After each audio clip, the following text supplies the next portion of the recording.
Good evening, everybody, and welcome to another edition of Frontierland with me, Dean Allen. I've got a very, very interesting man on the show tonight, but before I bring him in, we've got to talk about the Rugby World Cup, which has just started. A lot of you are glued to your screens, I'm sure, and we had a first victory for the Springboks against a very tough Scottish side.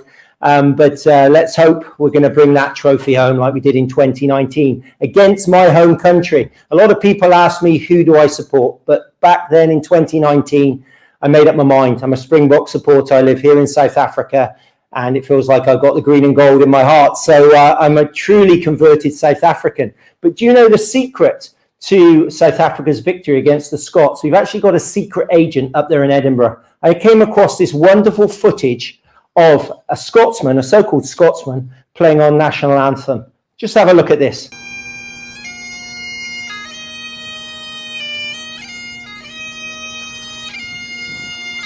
I've been crying and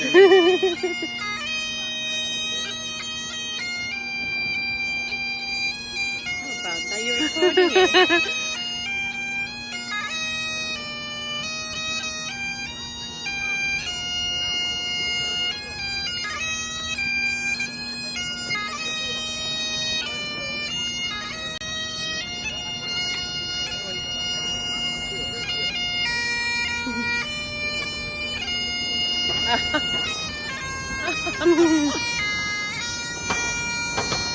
Money in his box.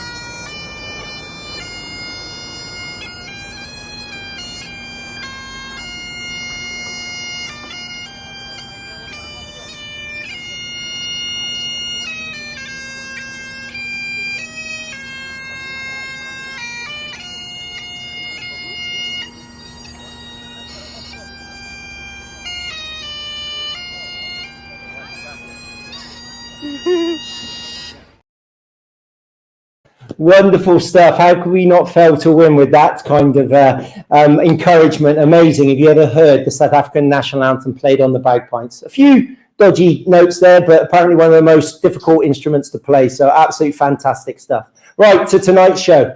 As you know, I'm very much involved in the world of conservation in terms of my writing. Tonight, we've got a man who is really hands-on in the world of animal welfare, animal protection. I can't wait for you to meet Arnold Slabbert, and we're going to bring him on now.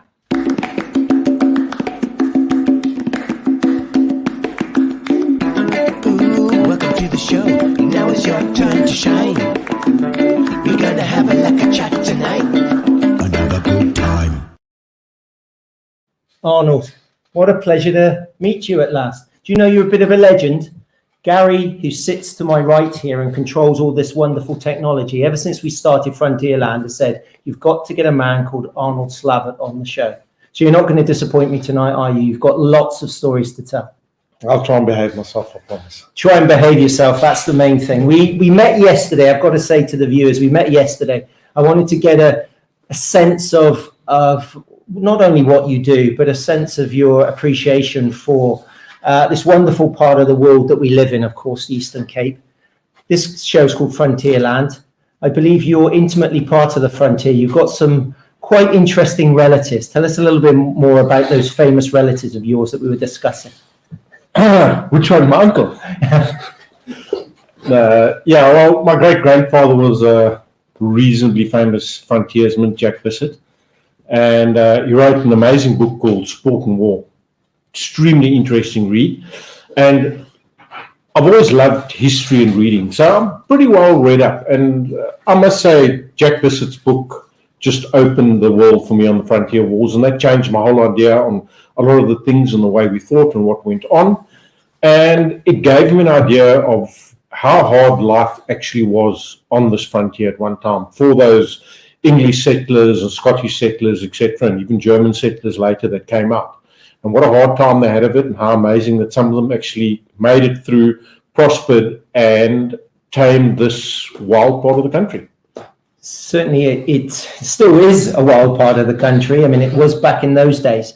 The interesting thing that we were talking about earlier was this idea of conservation, but understanding the dynamic of the land. And before we go into that too much, I understand that book by Bissett gave you an idea that they started to appreciate the environment in which they're in the longer they were here. You know, it was very interesting to me because you could see that somewhere along the line, someone started to say, listen, we can't carry on the way we're carrying on. The way we're carrying on was very much the colonial way of just slaughtering everything. You know, I mean, one of the saddest stories I read in that book was, I think it was Jack Bissett, Walter Curry, and Queen Victoria's son, Prince Albert. I think Prince Albert. And they went hunting elephant in the Knysna forest. And the weapons they had were not suitable to actually kill an elephant. But, you know, they still, the one bull, he writes here, they had about 40 shots at him and eventually retreated back into the forest. But later on, they go, a couple of years later, so they go on a big hunting spree in the Free State. And although he mentions that they shot vast amounts of game, he's also at pains to mention that nothing was wasted and everything was given to the local people to eat, which is a big change from his attitude previous in the book. So even by then, they started to realize that this is not infinite. You know, you've got to do something here, and you can't just kill everything you see for the joy of killing it, and you can't waste as well, which is very important because it was start of a better ethic as far as utilization of natural resource. And that is that if you're going to use something, if you're going to kill something, use it. Don't just kill it for sport and just leave it lying there. You know, so yeah, it definitely, you can see that change, and I mean that change has come through over years now, and there's a more mature attitude towards utilization of natural resource. But it was just interesting to see in that book, even in the middle to late 1800s, they already accepted that they needed to change their attitude. Tell me a little bit about you growing up in this part of the world. I mean, how did this fascination with nature and animals? You've got an incredible story that we're going to talk about tonight, but how did it all start? You know, it was very interesting. I always wondered where I came from. So, genetics, you know. So, I had an amazing fascination with the veld and wildlife and that. And I was fortunate to grow up in an era when most of your family were on farms or farmed in that. So I was always out in the veld doing all kinds of weird and wonderful things. And I remember I used to get to my grandfather's farm and I would be gone the whole day. And I'd spend my time with the Xhosa kids and collect all manner of creatures. I was also a really naughty little bugger because I can remember we used to go down in the evening to go and fish on the river. And everyone would come, mother, father, grandfather, uncles who were there, family was there. And it was this narrow, windy path down to the river. And I would always run ahead. And there'd be these wasp nests. And I would whistle past them and whack the branches of the wasp nest on. I'd be gone 200-300 meters away and I'd hear the wailing behind me. Of course, they couldn't get the culprit, but they got the others walking casually along. And people would come back, bailing through the bush, getting the hailstorm. But that was just par for the course. But, you know, it was very interesting. So I grew up in this family. My grandfather was quite interesting because even though he farmed, he didn't believe that. In fact, he was very strict in that if you killed anything, you had to eat it. So if you killed a little bird, you ate it. Otherwise, you were in trouble. And I can always remember the bushbuck grazing right up to the house. I can remember the wormslangs and snakes in that round the house. And the old man would just say, listen, just skirt around them. They'll leave you alone. And that was because it always stuck with me. But even at that early age, and I mean, I hate to say early age because it makes you realize that you're actually getting on in years now. You know, you're not as young as you used to be.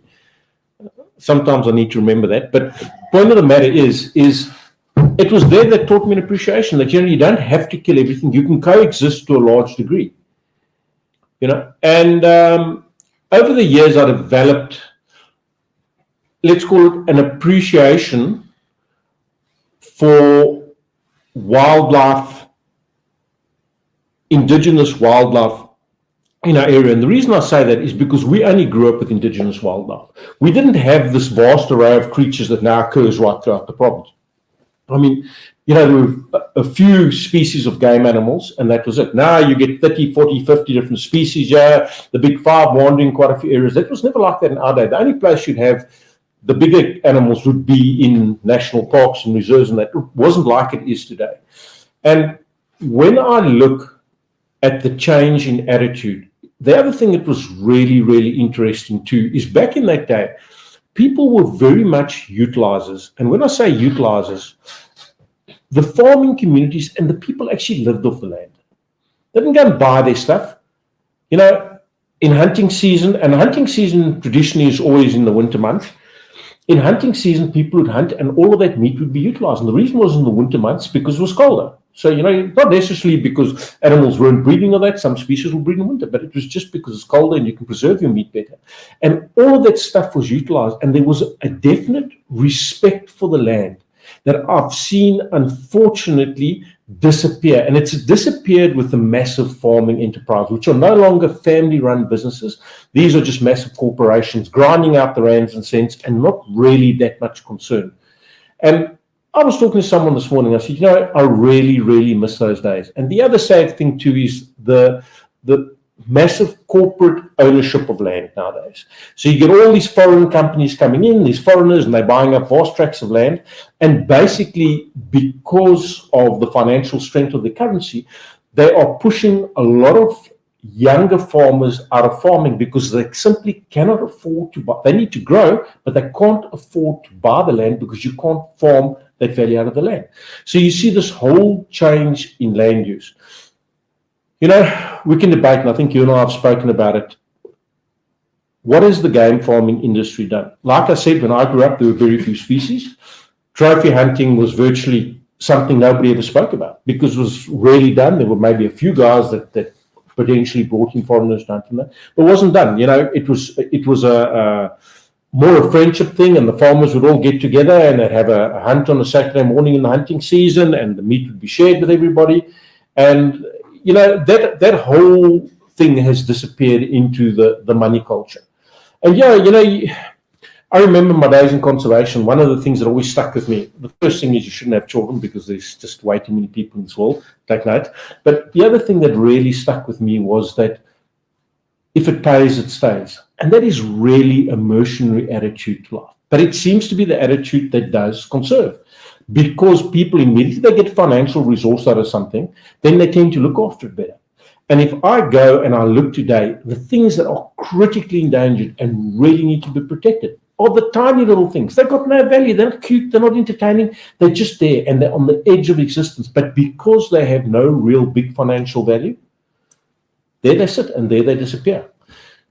But they're also a big part of this thing we call the ecosystem. I mean, scientists, ecologists will tell you from the smallest insect, it's all about supporting life. It's this matrix, isn't it? I mean, the more I read about conservation, you've got to take this holistic view. Otherwise, you just can't have the big five roaming without any support system around them, because then it's artificial. It's not sustainable.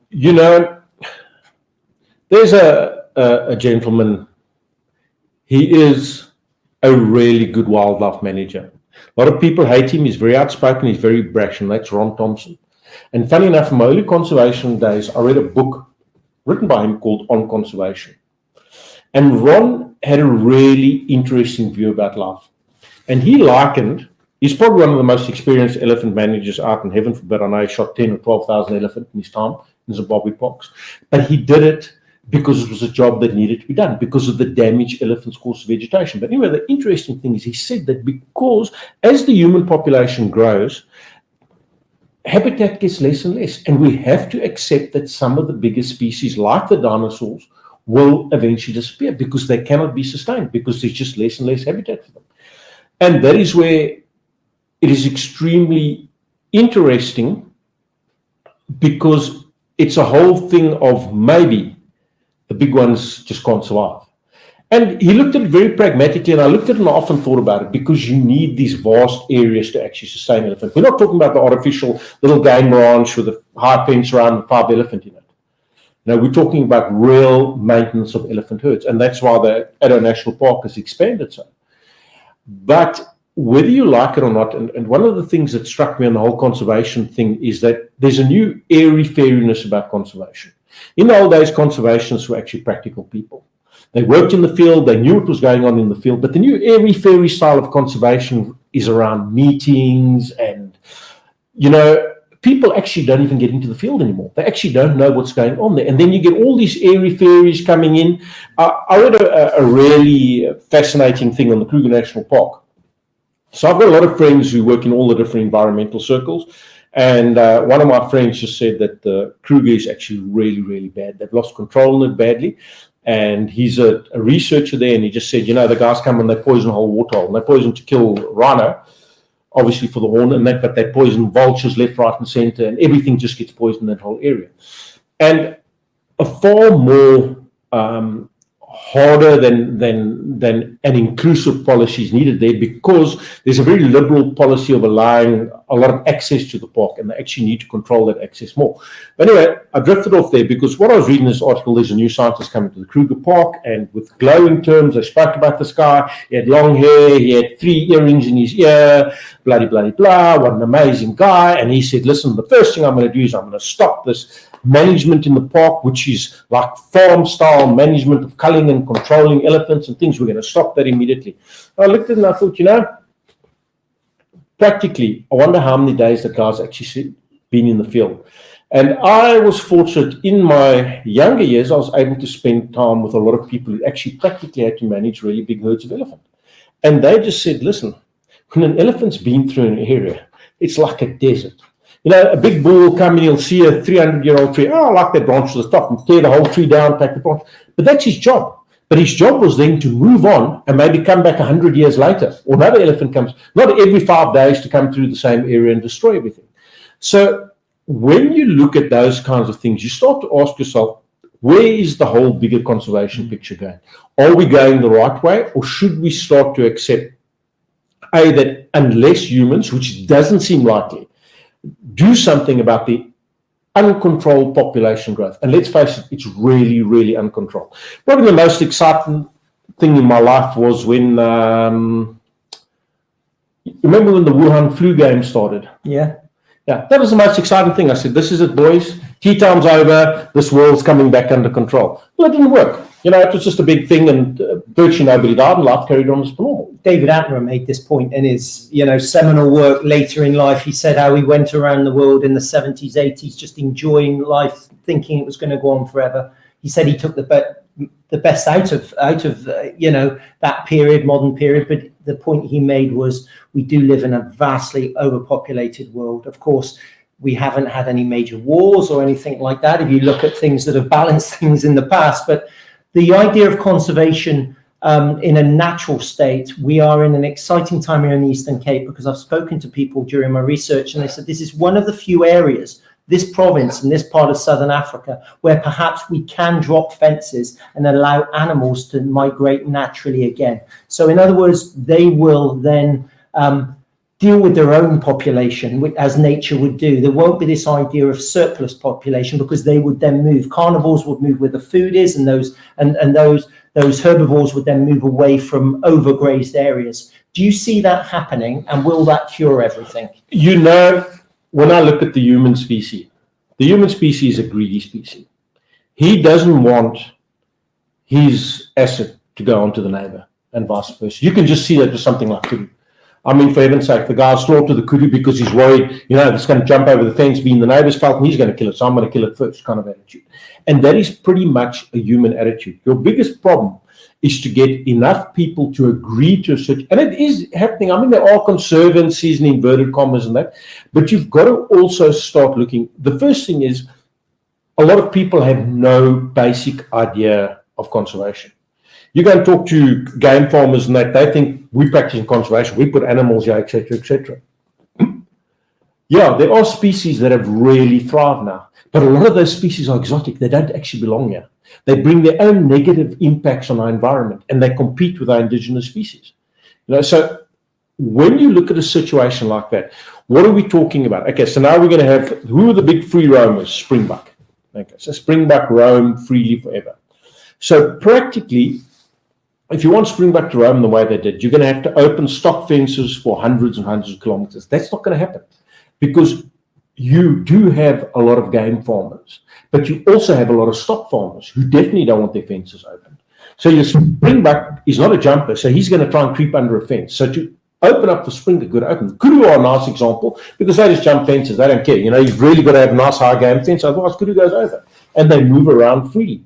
And the interesting thing is that there, if you look at the genetics in the open veld, I'm not talking about the game fence veld, far better because those kudu have got fresh genes coming. The game fence areas, a lot of those kudu are stagnant. They're stuck inside those relatively small areas. They never move out of them. The only way they're getting fresh blood is to buy some fresh kudu in, put them in, or even worse, and it's been one of the big things, is they bring Transvaal genetics down here.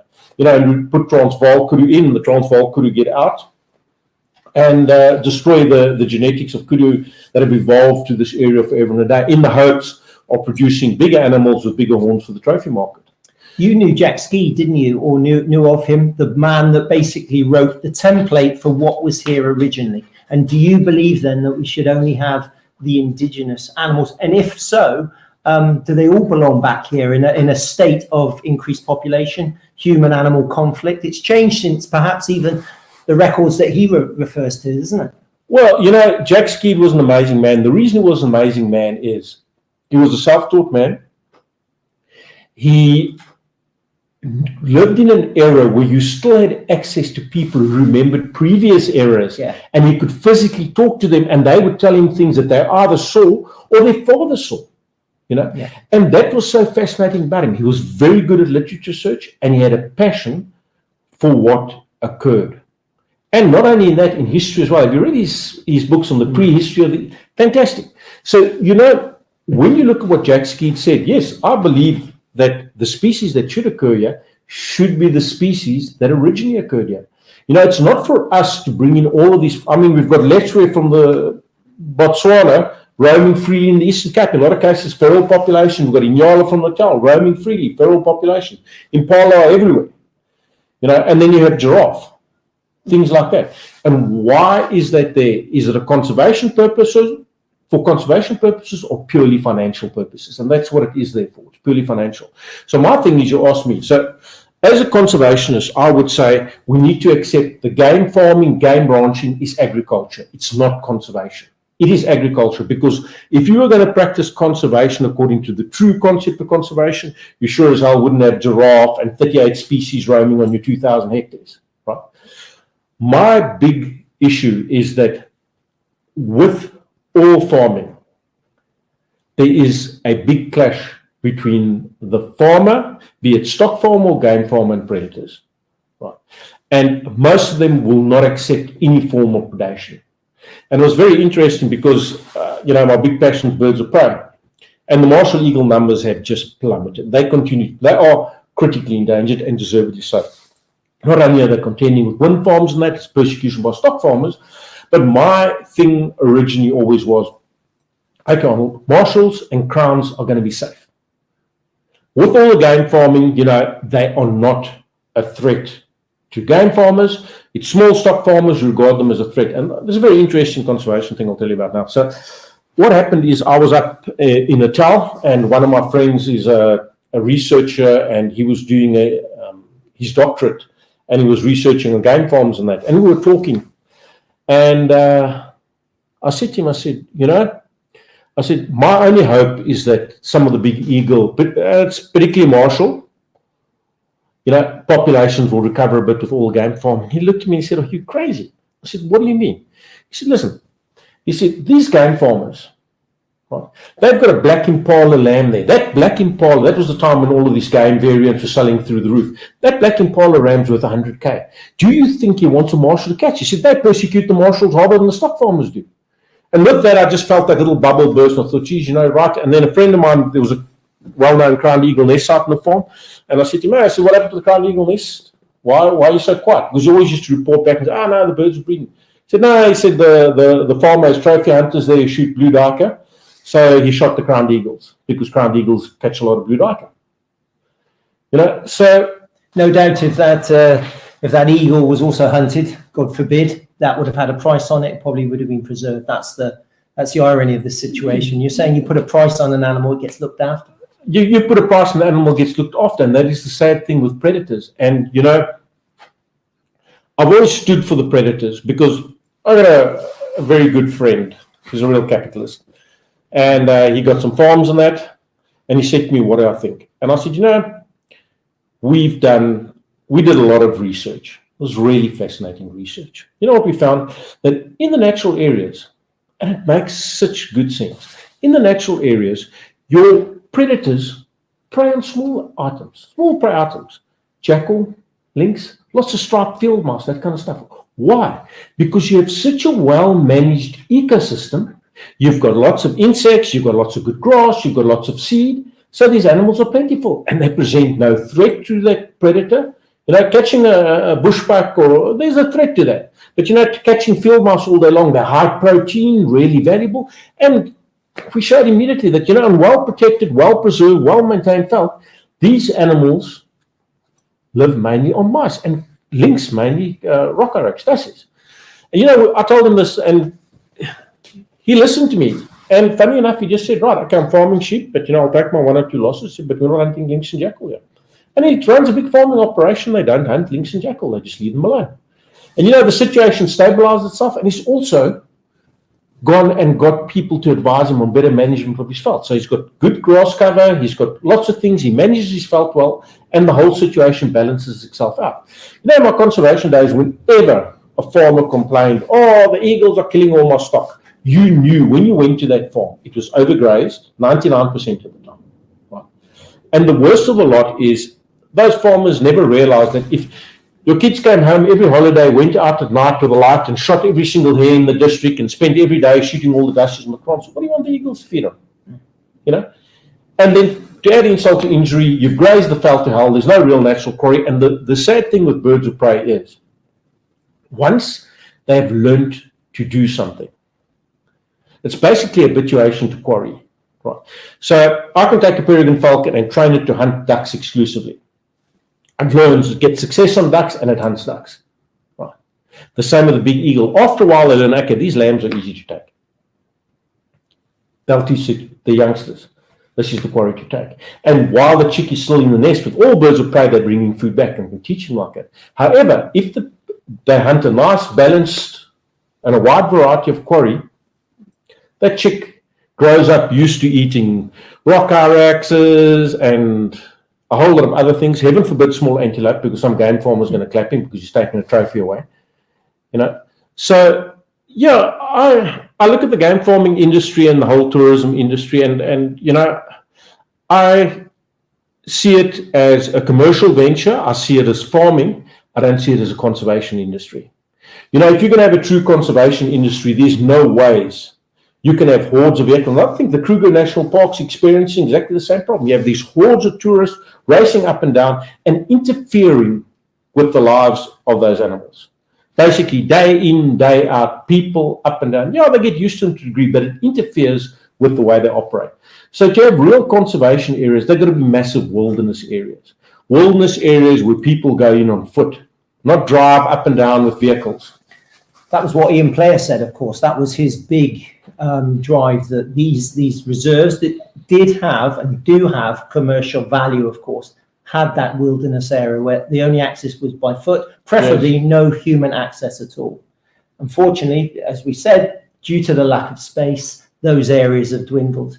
Well, let's see. We'll perhaps have this conversation in 5 years' time, and let's see if we're any way forward, because the people I meet do have hope for a time when we will start dropping fences, perhaps between amiable neighbours, but that surely is the way to go with this, isn't it? If I look at it, I would say, if you said to me your personal experience in that, I would say we need vast protected areas. We need better farmers that farm to make money, yes, but manage the environment better, that are more environmentally aware. One of the big issues for me also, going to the other side of the coin, is the fact that a lot of commercial farmers are extremely environmentally unaware. and the bottom dollar is the bottom dollar. They really don't give a damn, and particularly in the crop farming industries, and that it is frightening what happens in those industries. You know, the sheer amount of toxins and poisons. I see yesterday there was a march in the Western Cape of farm workers, and you can't blame them because, I mean, they're exposed to these chemicals day in, day out, you know, and I mean, you really can't blame them, and this stuff is really toxic. So we've got to hope that we have situations like that, and the game farming industry belongs with the farming community. It is part of farming. It's not a conservation industry. It's a farming industry. And I've heard some of the big game farmers, and they will agree with me and say this is a farm and it should be treated as farming. You know, it's not. It's just farming wildlife. I mean, you know, when you manage wildlife populations in natural areas, it's a world apart from managing wildlife populations on closed game farms, privately owned game farms. And so where I see the future is better farming and bigger wilderness areas, real wilderness areas. And those wilderness areas have to interlink, be it by partnership with private people, like you said, you know, amiable private people. But, you know, as a person who's dealt with people his whole life long, I have a very negative, because I know the human race, and very few humans do anything unless they benefit out of it. So your big problem with all of this is, you know, that same friend of mine I'm talking about, he put eland on his farm. He put eland on his farm knowing that they would spread throughout the district and hoping that in time they could manage the eland herd to the benefit of the whole community. Let me tell you one thing, the community shot the shit out of those eland. There's bugger all eland because that is the way it goes. So, you know, it is just one of those examples from you. It's very, very difficult. But the real future in conservation is going to be massive wilderness areas. We're far away from humans where we're not getting that human pressure all the time. We are the problem, it seems. And I get the sense, and I'm probably not wrong here, that you prefer animals to humans. You certainly prefer birds of prey to humans. And a lot of people tuning in tonight, I'm sure, will have been following you on social media. We have got something else in common, apart from our love of the Eastern Cape and the natural world. We've both had a viral video on social media. The subject of mine was my little 8-month-old crawling along a beach, but your videos are pretty popular, and I've been following you for quite a while now. And Gary, can we just see some clips now of what you do? Because you really are a hands-on animal person. It's not a case of talking the talk, you walk the walk. Let's have a look, Gary. I think just that I will contextualize before we start playing. Okay. So in terms of what you do practically, what do you obviously you theorize about conservation, you're very passionate about it, but you also manage problem animals. That's something that you're probably well known for. What I do for a living is I manage problem animals. So a lot of the big corporations and parastatals will call me and say, right, we've got a problem with this. So I look at the problem and say, right, how are we going to solve this problem? And what are the species involved? Now, there's certain species, exotic and indigenous, which are invasive, whether we like it or not. And those species need to be controlled because they have a very negative impact on other indigenous species. And then there's some species where you say, no, you need to find a way around this. You know? And then I will look and I will find a solution to, okay, if we do things like this, if we don't do this here, if we do that there, we can do it. We can get away with it, and, you know, we can actually get it to work. So in a lot of instances, I would try not to get my hands bloody. I'm not shy to get my hands bloody. If things need to be done and things need to be controlled, then, you know, it's got to be done. And I mean, I learned that from my conservation days. If there's a problem, it needs to be sorted out. And, you know, we cannot sit with vast, uncontrolled feral animals roaming the wilds and killing wildlife. That we can't sit with. And that is just where I draw a straight line. There's no such thing as that. You can't have uncontrolled dogs, uncontrolled feral cats wandering in our natural areas, spreading disease and killing wildlife. It doesn't work like that for me. However, I'm also very well aware that we sit with a massive population of really poor people. Poor people who are forgotten by the government in power, poor people who are forgotten by the people that are supposed to look after them. And, you know, when I look at the vast amount of the poor and I look at the way up the natural resources on that side, it's sometimes very hard, because I know in my heart of hearts, if I was sitting where they're sitting, my attitude towards the environment would be totally different. And it does show. But I think you and I discussed on that if you want to go into the thing on conservation legislation. Of course, yeah. So if we look at conservation legislation is basically written for the wealthy. It's not for the poor man on the street. There is no access to natural resource for the poor. And that is why the poor feels nothing about natural resource, because he hasn't got that access. He can't afford to go into some fancy park with a whole lot of tourists and look at things. He hasn't got that. He needs food. He needs to survive. And how he gets his food, be it by planting it, by hunting it, whatever, he needs that food, or he needs to chop wood to sell, or he needs to collect medicinal plants to sell.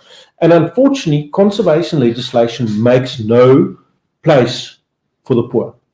It's a very airy fairy. It protects the wealthy game farmer, it protects this and protects that, but the base level, those millions, the masses, are not included in the big conservation picture. And we already knew 30 plus years ago, if you did conservation studies, what was drummed into your head? If the people on the outside don't believe what's going on the inside, you're wasting your time. And that is where we're failing hands down. The people on the outside, the masses on the outside, do not have the luxury of believing in what's going on the inside. And in time to come, if there's a French Revolution type situation, the whole conservation thing will just fall by the wayside. And it will, because people need to eat. And if you've got a massive hungry population, you're sitting with a high fence, and on the other side is all of this food, you're not going to stop them going in. So it's community engagement, which we've seen increasingly. It's actually where a lot of the funding gets put. But that's obviously a narrative from above that's driven this. You see, you've got to look at a very big picture, because when you start talking about all of the stuff, there's a hell of a lot of pie in the sky. So let's look at the pie in the sky. The tourism industry produces so many jobs, blah, blah, blah, blah, and it does this and does that. Let me tell you, a lot of the tourism industry never ever filters down to base level. Contrary to what they're saying, and we can extrapolate data, we can fiddle and make things look rosy, but it doesn't. It really doesn't. It's again a very select industry, right? And it caters to the upper class. The basic man in the street is not getting a benefit from it. Average Joe Soap is not getting benefit from the tourism industry. Yeah, we can be clever and try and put in side benefits in that, but it doesn't really occur. And in fact, what I've seen with a lot of the game farming things, if I look at a commercial farm, 10 families employed. Let's take, using it a thumb sucker, 10 families employed, they live on that farm, they have housing, they get food, they get whatever, most of them with electricity now, they have access to wood, etc. And yes, they don't have a lot of ready cash, but they have a very comfortable lifestyle. Now what happens is farm sold to game farm. First thing, those 10 families are tossed off, they invariably end up in a township. Right. What do? A lot of them have a very low standard of education. Right. They starve in those townships. They absolutely starve there. And a lot of them hate that city life because they've grown up for generations on these farms, and now they're put there. Right. Are they getting re-employed in those farms? No ways. They just sit and rot. I can show you the townships that come on areas where these people come from and how they come from these massive conservation areas, and there they're sitting and there they're rotting. The problem is they then become a problem for the people that live adjacent. The farmers that try and farm adjacent, they just see a massive escalation in crop theft, stock theft, whatever, because these people only know one thing: to live off the felt. There's not work in the city in the first place, even for the well-educated, much less so for the peasant off the land kind of thing. So I don't see that, the game farming tourism industry is providing this massive job surge. And I think that in a lot of instances, it has actually been negative. And particularly where you're having foreign land ownership, they're very much inclined. The first thing they want to know is nobody's on the land. When they take that land over, nobody must be there. And people do all kinds of things, and these people are pushed off, and they never ever get back onto that land again. So I do feel very strongly about that. Just from a personal point of view, I do not agree with foreign land ownership. I think that South African land belongs to South Africans. It comes down to the fact that the people you're talking about, the locals, albeit the farmers, people from this area, they understand the dynamic, they understand the environment. So therefore, it's a bit like the animals. They protect their environment as opposed to someone else coming in who doesn't and takes what they need from it. Or tries to take as much as they possibly can. Yeah. Okay. Let's have a bit of a relief now, because this is important stuff we're talking about now. But I want to show some of the videos that inspired me when we started talking yesterday as well, because people who follow you, Arnold, will know that you're a hands-on animal person. So the animal releases we're going to see now, they're all part of your day-to-day work, isn't it? I mean, it's okay. So most of the animal releases you see, that's where people make a mistake. Everyone loves saying, "Oh, Arnold, you've got a lovely job." That's not my job. This is what I do for fun. This is people phone me, "Oh, I've got a problem with this," or "There's something stuck in here." That, and birds are, in fact, wildlife I do for a passion, because I really love, and I feel like I do for the disenfranchised, the poor that are sitting there struggling to survive. I feel the same, because wildlife's in that same situation, particularly in the peri-urban areas and the urban areas and the small holding areas. They're under constant threat. They're under constant threat from humans, from their pets, their dogs, their cats. And also they're under constant threat because the one thing that aggravates me is people will say, "I want to go live in the country." They want to go live in the country, but when the country comes to visit them, they want it gone. You know, so you sit with a situation, yeah, a little auntie, and she's got 10 little chickens there, and woe betide, here comes a rattle, an otter or something in, and he sorts out chickens. And then it's like Satan himself is let loose, and this creature needs to be removed permanently from society, whatever. And that always breaks my heart, because when you move into the country, you should say, listen, if I'm going to be a commercial farmer, it's one thing, but if I'm going to be a smallholder, you know, I need to have a little bit of give and take here. And unfortunately, the guys that I hammered, predators. Yeah. The predators are the ones that I hammered. Yeah, come on in, Gary. Let's have a look at some of these. I want to see you in action. Porkies. We have in the drought, we've had a lot of porcupines in town. Right. And yeah, I mean, you don't want to tangle with a porky. He's definitely not the kind of creature you want reversing back. That lynx was extremely interesting. Wow. A caracal. He was ready to go, wasn't he? Yeah. And that's an owl that was stuck in a truck engine. Broken wing. Our good vet, Dr. Matt, sorted it out, and it's been released already. I didn't think, actually, that bird would make it, but it did. Incredible. Is it young one? Young bird? No, adult. Adult. Obviously got caught in the grill of the truck. Truck must have flown into the truck. Oh, there's my favorite. Oh, what a lovely old girl. Come on. Crown eagle. She tried to catch an assistant on a truck. Wow. You see, that's always the constant reminder, you know. Poison, poison, poison. So where does this bird originate from? Sacred ibis. Yeah, you see, the problem is they come from the river systems and that, and with the at least the fact that our sewage plants and they don't work, our river systems and wetlands are badly polluted, and that is just so classic. That's just. And you see this increasingly with the poisoning of animals. Oh, there's that old bag getting a wing fixed. Oh yeah, this is also classic. You know, this poor kudu cow was chased by dogs, and she took refuge in the Schwartkops River. It was a really nice rescue because things worked out really well. We were able to herd her back and push her back up into the veld. Yeah, you know, back to that life where you know that she's under constant threat, but at least she was safe and made her way back. Wow. And that was domestic dogs, hunting dogs? Yeah, hunting dogs. People hunting with dogs. We'll see in that area. Oh, the ones I love to hate, the Egyptian geese. They have just thrived and thrived, too much so because they have a very negative impact on other creatures. Oh, and this dear little thing. Oh, yeah. He's having a good time. Like Jackie was saying earlier. Oh, no snake. Oh, you know, that was just, thanks for saving me. Let me give you a bite as well now on the road after that one. Shame. Car victim. Yeah, a lot of owls get hit by cars. A lot of interesting science behind that. And would that owl be released again? Here we see lovely Jackie doing a good job here. This is your partner in crime. Look at that, wonderful. This was really nice. This kind of gives you hope for the future. That's Motherwell, and that is a young secretary bird. They've been trapped in the churchyard, obviously struggling to find food, and that was really great. The community really came together. I was very proud of them because they watched that bird. They made sure it was safe. They called me. Amazing rescue, great bunch of people in a very impoverished part of town. You know, great stuff. And the secretary bird was thin as a rake, but it survived and was released again.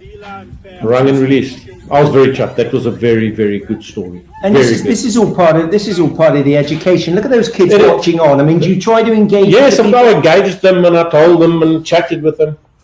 And there we are. Oh, They're fantastic. They're snake hunters, aren't they? snakes, mice, anything. Incredible. Basically anything. Do they- Hares. Yeah. Yeah, they catch hares. You know, the first secretary bird I had, I was just absolutely amazed. They're like very casual characters, but that foot of theirs is amazing. And you know, one day I walked in, I turned my back on the bird and it kicked me down my back that it split my t-shirt open. Wow. That bird would walk up to a rabbit, it would look at it and think, oh, nothing's going to happen. And it'd just pick up one foot and go clink on the back of the head and the rabbit is dead. Wow. Dead. So they use those feet extremely well and critically endangered. And I can tell you now why they're critically endangered. You know, they occur in good grassland. And those chicks get killed by dogs. By us, when I look at birds, I look over 30 years. So I know the animals that come in. And I can tell you that every year I will get 2 or 3 martial eagles and 3 or 4 secretary birds. Now, maybe a marshal every 4 years, secretary bird about the same. And that is because if I go to the nest sites and the areas where they're nesting, as those chicks hatch, unfortunately, the secretary birds on the ground and they get caught by the dogs because they can't fly yet as fledglings. So yeah, and secretary birds really deserve our protection. I heard a horrific story about a wind farm, which goes to show you which why I'm very negative to a large degree about a lot of science in that, because they were doing research there and the woman just came to me, oh no, yeah, well, there's a pair of secretary birds here, and you know, the first one was brought in, chopped in half, and about 2 days later, another one came in, chopped in half. I listened to that, but so dispassionate. And you know, if it was me, I would have been livid, absolutely livid. And no, you know, it's just one of those things. Well, it just happens, you know, it just got chopped in half, so that's the way it is. But marshals are suffering because of persecution, very much persecuted by stock farmers and game farmers too, you know. And like I said, I think the crown's also going to take a pounding because crowns eat a lot of game. And that's their natural food. I heard a horrific story the other day. A friend of mine phoned me. We were talking about it. No. I said, hey, what happened to that black sparrowhawk nest? So he said, no, those birds aren't breeding anymore. I said, why?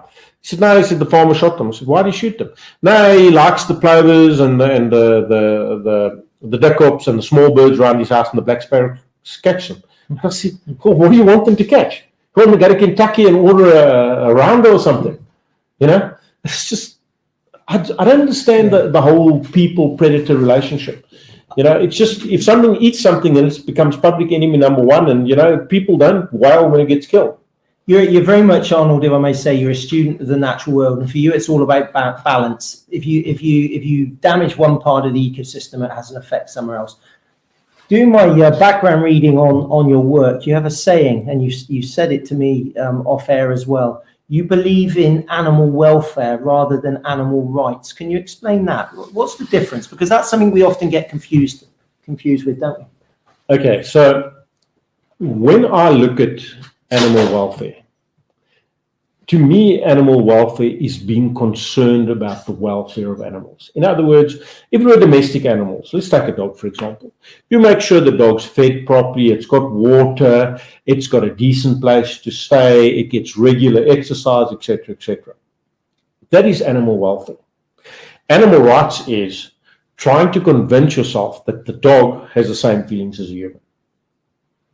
You know, so when you look at the natural world is a really brutal place. Just watch a pack of Cape hunting dogs running next to a wildebeest and ripping its guts and its entrails out, and it drags behind, and they rip pieces of meat off the animal till it dies from blood loss and eat it. There's no Walt Disney. And I always say that the greatest disservice humanity ever did was Walt Disney movies, because we had the idea of little deer crying and that kind of stuff. There's nothing there. And one of my favorite things is how animal rights has pushed its way into everything, is this whole story. Oh, it mates for life. What a load of hogwash. If anything made it for life, it would become extinct. You know, you can watch all these creatures that mate for life. They lose a mate, next week they got the next one. And if they really like the girls, maybe in 2 days later they got the next girl hanging around. It doesn't work like that. Nothing in life works like that. But it's all of this kind of emotion that is wrongfully put into the natural world, and it has a negative impact. Like I said, like this long-haired git who says, "No, we'll stop culling elephants." It's not the kind of practical situation we find ourselves in today. Today, we have messed this world up. If we as humans don't take responsibility and sort the problems out, let me give you an example of the Egyptian geese. 30 years ago, there was barely Egyptian goose in town. There were barely rock pigeons in town. What happened is, because they adapt to live around humans, they moved in. There were no crows in town. Pied crows started to move in. White-necked ravens started to move in. These are all symptoms of our interference in the natural world. So what is so bad about Egyptian geese? Well, Egyptian geese don't tolerate other waterfowl on where they breed. So they're extremely aggressive. They're known to kill other smaller ducks. But more importantly, they're cavity nesters. So they breed up in trees and that. So what do? Half of my owl nest sites, I've got to wage a continuous war to keep the Egyptian geese out because they're always trying to get in. They kick the owls out. They kick the chicks out because they're a big aggressive bird and they take over. So they interfere with the whole dynamic and they just get more and more. Whereas before we didn't have any. Now North End Lake's got a flock of probably 600-700 birds. There are thousands and thousands of geese and they're just breeding and breeding and breeding. Then you have the crow situation. Why do we have such a big crow population? Failure in sanitation. Crows live on human waste. What is the negative? They harass everything else in the area. More importantly, and it's a very interesting fact, and having been to a lot of vulture restaurants, I can kind of agree with it. Crows actually stop the vultures from feeding because they come in such massive flocks to those restaurants. And in a lot of areas, the vultures are forced to push off. They just can't take the constant mobbing by the crows. And if you look in the urban areas, also have a constant battle because not so much the pied crow, but the white-necked raven is a really big bird. And they hammer a lot of the nest boxes and stuff because they're much bigger than those birds and they hammer them until they move out and they then take over. And, then you go to things like seagulls. So if you look at gulls all over the world, they become a menace. And the reason they become a menace, why? Failure in sanitation, human waste. So what are you going to do to control that menace? Are you going to leave it? Right? Or are you going to be like, my good friend Dr. Matt, the vet, told me he was at Cape Recife and he watched a gull kill a tern. In San Francisco, I think they said that 40% of young terns are eaten by gulls. Are you going to let all those species disappear? Right? For the sake of saying, oh, shame, these poor girls, we shouldn't harm them, they're cute, they're entertaining, maybe they cry when they die, they mate for life, whatever. No, they have to be controlled and people have to take responsibility. But the problem is caused by us. We need to take responsibility to sort the problem out. We can't keep evading and saying, oh, no, shame, I love all creatures. It doesn't work like that. We have to look at what's better for the bigger picture. And sometimes what's better for the bigger picture means getting, or at least bringing numbers down to controllable levels. And I have a lot of theory on gulls and the damage that they cause to other coastal birds. Because, one of the sites I work on, we started off, there were no gulls breeding there. Now we're sitting with, I think at last count, I got 1,500 gulls there. They got a secure breeding place and they're just breeding and breeding. So that coastline never, ever had that amount of gulls. Now they're there. What is going to happen to a lot of birds and other species that are now breeding on that coast with that massive gull population looking for food? It's all caused by us, isn't it? Ultimately. It's all caused by us. But the problem is we evade responsibility. Yeah. When it suits us, we like to humanize the problem. And there we go. We humanize the problem. We give little tears running down their cheeks. What about the cats? Which cat? The cats, your domestic cats. Well, you see, that's another problem. I mean, people say, oh, look at that man, he hates cats. Bull dust. I probably look after more cats than 99% of cat lovers do. That's absolute rubbish. I keep them in a cattery, though. They don't get out. They don't go wander the neighborhoods. It's amazing. Cat gets out, slaughters wildlife. Oh, no, he's just doing what a cat is. Look at my little tiger hunting. Right? Cat gets out, slaughters wildlife. Dog kills cat. Oh, how can a dog's just doing what he does as well, killing cats. So, when you look at those situations, we need to, and cats are a major problem. They're a massive problem. And the problem is, like, we deal with some of the indigenous wildcats. Around our cities and that, you will not find pure African wildcat. They're all hybridized. And the worst of the lot is these cats take snuffles, they take feline aids, and they take it into the cat world. the wildcat world. So when we get small spotted cats, right, which are top species, which are threatened, the small spotted cat. Yeah. Most of them have got feline AIDS or they've got snuffles. From domesticated Cats spreading into them. The African wildcat, aside from all of that, is just so hybridized with domesticated cats. It's only in the really wild areas that you can find genetically pure African wildcat. And again, now you come to all of this, and I mean, I have to deal with these things all the time. I look at these creatures, and it breaks my heart because I think, you are so innocent in this war. You really are. You are the innocent ones. That poor cat living in the gutter. That poor cat there. But we have to make hard decisions. What is better? Is it great for a cat to live in a factory? Is it great for it to live in a gutter with all the filth and then try to, I know, but I throw 5 cat pellets out, so it's not a good life. Those things need to be euthanized. The vast, uncontrolled dog populations need to be euthanized.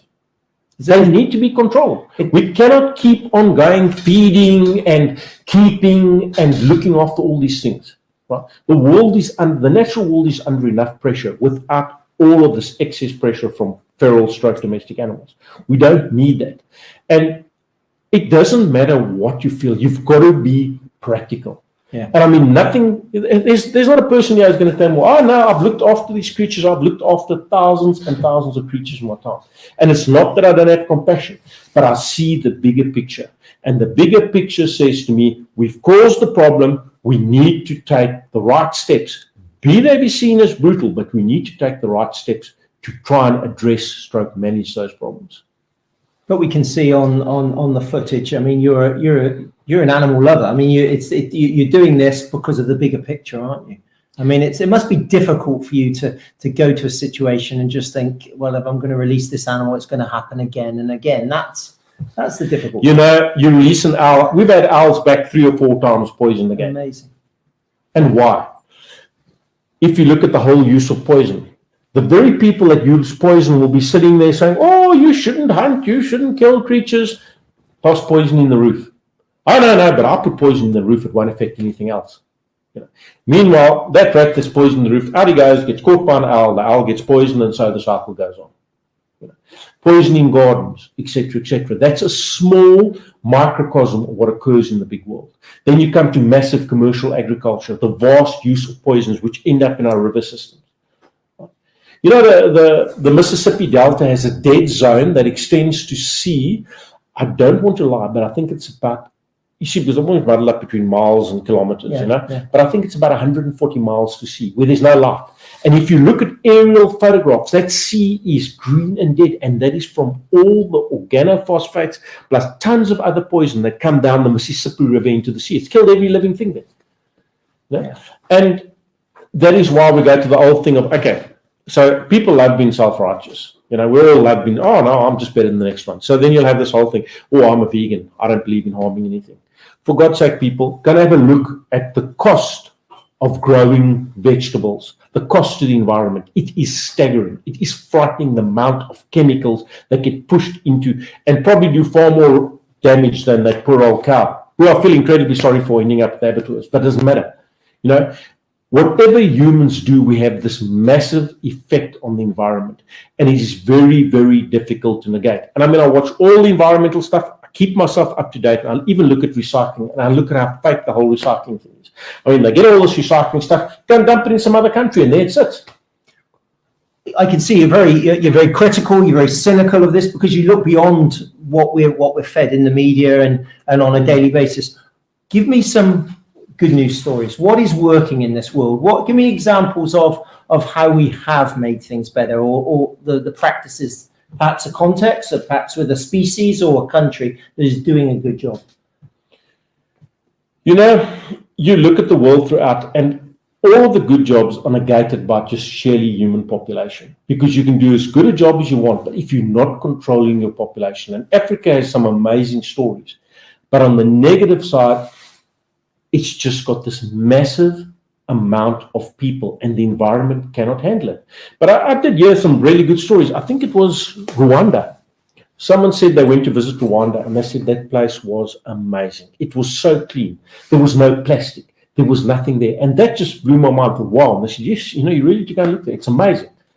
I've heard this. But- Apparently, they have a day a week where people go out and they must clean their area. And it's again, it's education, isn't it? I mean, we just look at what we do in certainly in South Africa, how we really do spoil our own environment, not just away from us, but our own doorstep. I mean, again, it comes down to what's important. The vast majority of people in this country are looking for their next meal. That's more important. That's what we were discussing. And the problem is that in a lot of ways, the next meal comes from the environment. So you look at another big picture. So out of our threatened ecosystems, flays, wetlands, our river systems, and that, they are so badly polluted. And with the whole collapse of infrastructure, what you're getting is raw sewage being pumped into most of our river systems, which is why you see things like that ibis busy dying from poisoning and that, because you can imagine all the chemicals that go into those rivers and wetlands and flays and that. The sad thing is that wetlands are capable of producing so much food. And if you look at a wetland like the Swartkops wetland, that is right next to a vast area of poor people. Had those wetlands been managed more effectively, you've got this mess, because wetlands are nurseries. You have this massive potential for production of food.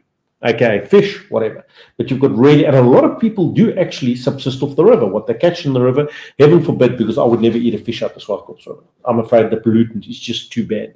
In fact, I don't even know, where a person can really eat fish from, because it's bad.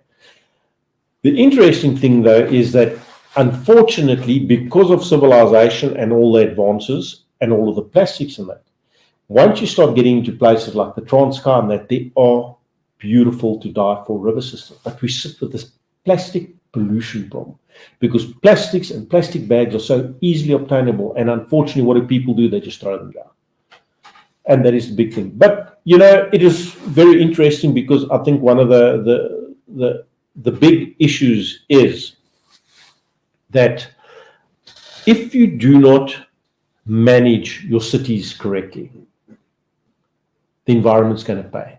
And that is probably the greatest problem we have in our whole country, is the correct management of cities and urban areas and that.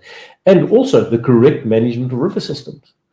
Because I've heard stories that Department of Water Affairs officials won't go into certain areas because they're too scared to go there because of being threatened by farmers and that. Obviously, to do water sampling and water testing and that. In a lot of cases, they're just ineffectual. They just don't do anything anyway. But I mean, in some areas, I've heard that they've been threatened. You don't go into that, you're not going to come near. And I always remember, and I think I did speak about it when I spoke on the show before, but it's a very interesting thing to me. I was down in the Western Cape training dogs, walking along, same good friend, and I saw canola fields that had just been planted. And I looked there, and there was this lovely blue sheen on the ground. And the story will stay with me forever, because it's just deserved of telling time and time again. And I looked and I said, hey, what's this stuff? So my friend, the capitalist, knew immediately. He said, that's snailbait. I said, geez, hundreds and hundreds of hectares of snailbait on the ground. So I said to him, this can't be good. And he says, no, well, snails like canola. It's a cabbage type plant. So this is what they do. Anyway, so I walked down, and I've noticed over the last couple of years, you can see the diminishing a lot of different species, and there were just millions and millions of dead millipedes, centipedes, all kinds of things on the edge of the land. We get into the cliff where there's a bit of natural vegetation, and you don't see bat-eared foxes. All of a sudden, you start to think. Now I like analyzing and thinking about these things, and I've always done. Look at the natural. Okay, why did that happen? I need to know why. Okay, now the bat-eared foxes are gone. So we have a good look at that, and being a very good investigator, I took water samples straight away. Kept the water samples. So then I approached one of the farmers, and he told it to he mentioned to an agricultural scientist that I've been scratching around. This guy attacked me and vilified me and said, how dumb can you be? This snailbait is harmless, it just breaks down, etc., etc. So I got these samples, and this is where you learn about giant pharma. So now I wanted the water tested. No laboratory would test it. Then I heard about, no, we're not going to test that. No, we can't do that. Finally, my good friend Dr. Matt and I got a laboratory in the Western Cape who were prepared to give us the results without putting their name to it. So we got the results, and it was something like 70 times the safe for human level of metaldehyde in the water. So, you look at that, and then lo and behold, I'm at the local co-op, and of course I watch all the pesticides and that coming, because I know exactly how the pesticide industry is like a mafia in its own. They all have their pet scientists, paid for scientists, and all kinds of things, and there's a lot of really underhand stuff that goes on, stuff being brought into the country legally, it's banned in the rest of the world, etc., which is one of the reasons why they had that march. So I looked at the stuff on the back of this truck, and it was a big truck. And I said, "What's this?" "No, it's snowbait." So where's it going? "No, it's going to the citrus orchards. They also have a problem with snails." So they just lace the whole ground in those orchards with snowbait. Yeah. That's it. Where do you think it ends up? In the river system, the Gamtus, the Sundays, etc. Where does it end up? In the sea. Ultimately, we're going to screw ourselves, aren't we, when you think about We're it? busy, This is our busy food doing source, our best isn't at it? it. This is our food source. This is the chain of life, as we call it. Yeah, the problem is we are just too arrogant. And I always, when I give talks, it's my favorite analogy, but I always say to people, I call it the doom mentality. Come into your house, there's some flies circling around the light. What do? Grab a can of doom. Instant gratification, they fall dead.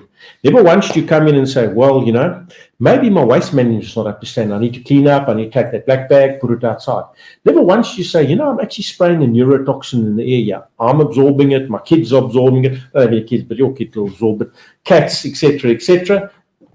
Dogs, animals, fish. We don't say that. We don't even think about that, because we are taught to get instant gratification from pharma. We are never ever taught to think, which is why the Wuhan flu scam works so well. Yeah. Because we're not taught to think and analyze and look at data and say, well, this is impossible. It can't work like that. This is how it works. We don't. We just accept the word. And I've got a whole lot of old adverts, and the one that I love, and I'll mention 1,000 times. It's an advert, one of those typical 1950s type, a lady with a polka dot dress, and she's doing a fancy pose and that, and the top of the advert says, DDT is good for you. Yep. Yeah. And that's where we are in the world, unfortunately. Yeah. So sometimes you realize that there are so few that actually stand up, and the problem is it's far easier to be a conformist than to be a non-conformist and stand up and say, listen, this is not right. We need to change the way we do things, or otherwise we're on this downward path. And people do like the good news. They'd much rather hear the good news and all the laughing and the joking. They don't want to hear the critical analysis of where we're going. No, very much so. And I hope everybody who's been watching this evening, it's certainly thought-provoking, that's for sure. And I hope as people consume this in the weeks and the months to come, because this will be sitting on the internet, they'll take a lot of notice of what you've been saying, Arnold. And I can see why Gary was so keen for me to have this chat with you, because you've certainly opened up my mind. And it's not a case of being negative, because you're not a negative person. It's a case of being a realist, isn't it? I mean, what you're saying, it makes common sense. I mean, it does make sense, because it's that instant gratification, as you said. And as humans, we're probably one of the only species that does actually spoil our own environment, and that is to our own detriment at the end of the day. Like I say, it's a very, very hard thing to practically manage the natural world, and to manage it with the goal in mind of managing it for the natural world's sake, not for human sake. Yeah. And unfortunately, it doesn't make you popular. It doesn't mean you don't have to strive to be popular in this world. You have to strive to be that one voice of reason that says, listen, people, we're on the wrong road here. We need to change. And we really do need to change. And I've said it for a long time. Humans really need to change how we view our world and the world. And not only our world, but the people around us. Yeah, definitely. Let's finish up with some more good news, Gary, of this man saving some wildlife. I think that it's inspirational. What beautiful, beautiful spotted-necked otter. First time this has been found this far in the Eastern Cape, which is why rehabilitation is so much fun. Oh, there he is, Charlie boy. Jack, Charlie boy. Look at Charlie boy. Now released into the wild. He will go. The thing is drought. One of the big issues has always been drought. You release them when it suits, and there's your big passion, of course, the birds of prey. Birds of prey. Okay. Beautiful creatures. How did he get in there? Where was? Oh yeah, trapped in a garage. That was Camel Park. Wow, look at that. Oh no, that was a no winner. That Bumblefoot. Still What don't know why that bird was in such a bad way. Black sparrowhawk. Okay, beautiful. And my idea on it is that somebody kept it legally. So you get called out to all these different incidents. You've got to go there with an open mind, prepared to do what you can for these animals. A liquid. And sometimes, of course, you've got, well, a lot of the time, you've got to make a tough decision, haven't you? Oh yeah, you've got to make tough decisions the whole time. Some of the times are entertaining. Some of the times are just damn dangerous. Yeah. You know, you get to deal with a lot of dangerous wild animals who are not the friendliest of the friendly. And they're in distress, of course, in this Yeah. particular case. What kind of owl is that? Spotted eagle owl. Beautiful. Oh, who was that? Oh, there we go. Grey Diker. That's a nice one. This is what makes it worthwhile, isn't it? When you Oh actually yeah. do this. You know what the most worthwhile thing is? I think Jackie will agree with me. Is when the animals get up and run away. Yeah. That's the most worthwhile thing. His back leg was sore. He got his injection. We treated him, but he was hit by a car, and we treated him well. So he should be fine. Oh, there's an old worm slung. I must remind me. I think I should end this with the tail of the worm slung. Oh, please. You're going to get the tail of the worm slung. My wife will enjoy that. She loves snakes. Here it goes. My friendly old worm slung. Oh, there. That had to be the biggest clown known to man. Look at Jackie smiling. She knows that one well. Oh my God, that was a command performer of note. Okay. Juvenile heron. Mongooses. And I mean, look at the range of species you deal with. I mean, do you do it by? I mean, you're self-taught, aren't you? I mean, you just know how to. No, I can't handle wait. animals. There's a nice fish eagle going to go. That was a nice one. Where's this being Organic released? phosphate poisoning. That's the port of Nucha. Okay. Wow. look That at bird couldn't fly when we got it in. Jeez, it was full of lice. Huh. Wow. Still feel those lice running on me. Oh, There it look at the goes. people there watching as well. Yeah. Flamingo.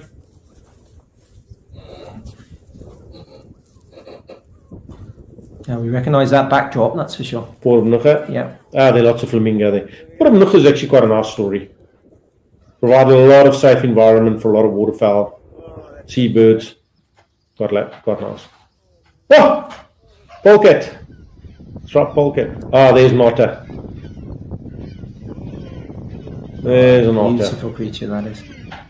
Oh, they mean. Oh, they love to bite. Yeah. They you use can't get any anywhere excuse near to it. bite. So come on then, let's end with your boom slang story. So I tell them the boomslang story, and they smiles. It's a time when I saved my soul with whiskey, good quality whiskey. Yeah. Right, so I get phoned about 10 times by the mayor's office. There is a large snake in a school in Motherwell. Now, you know, there are a lot of snake catchers in town, but you know when it's in the impoverished areas, nobody really wants to go. And I get phoned, I just busy and I didn't read it. And I know it's going to be an afternoon. Anyway, gets to the point where I said, let me go and catch that damn snake. I get to the school. There's a line of, what do you call those things? Port Jackson willows. Port Jackson willows are not the greatest trees to climb. In the top of the Port Jackson willows is a big male worm slung, but he's been chased the whole day. I kid you not, there are chairs hanging in the trees. There's even bricks strapped in the branches of the trees. So I climb up beautifully. I corner him in the one corner and I catch him. All's going well. Absolutely perfect. I'm busy bagging him. And as I'm bagging him, Port Jacksons are just notoriously brittle. They are the crappiest trees to climb. They break for nothing. I just feel branches start to break. I let How high are you go at this stage? about 5 meters up. Okay, high enough. High enough, yeah, to really hurt. You know, I kind of forget I'm not 21 anymore. Anyway, so in that instant, without thinking, I automatically release my grip to grab to steady myself. As I do that, he bites me. Now, you know, I laugh because social media breeds its own special kind. Now, you have thousands of experts on social media and that. And, you know, it's a very old story. If you haven't been bitten by snakes, you haven't caught many. And I've caught snakes my whole 50 years now. It's a long time to catch snakes. You know, anyway, so he got me a good shot. So I decided, no, bugger this. If I'm going to go, it's not a bad way to go. So I thought, okay, no medical help for me. What I'm going to do is I went and looked at some stuff I wanted to buy. I released the snake, bagged him nicely, released him, said our fond farewells, and I went and looked at some stuff I wanted to buy, drove around, went and saw some friends and stuff, had a whiskey with a good friend, and that was it. I went home. So for about 3 or 4 days, I wasn't too good. I had really bloody, swollen eyes and a few things like that. After about the 4th day, I was fine. Just took a risk. What? You took more of a risk doing that than going to one of our wonderful hospitals? No, I just didn't feel like do you know the honest truth? I don't think I haven't seen a doctor I can't tell you when. Okay, I lie because I do have to have medicals. But aside from that, going to actually physically go and see a doctor, I haven't seen one in 20 or 30 years. Haven't been to hospital or anything like that. Brilliant. So it was obviously good whiskey. I think that's what did it. It was damn good whiskey. Yeah. It was the real expensive Have you stuff. drunk enough? Because it could have been your last. Well, I thought, do it and go out with a bang. Well, Arnold, it's been an absolute pleasure tonight. I can see why Gary certainly wanted you to come on and we could chat.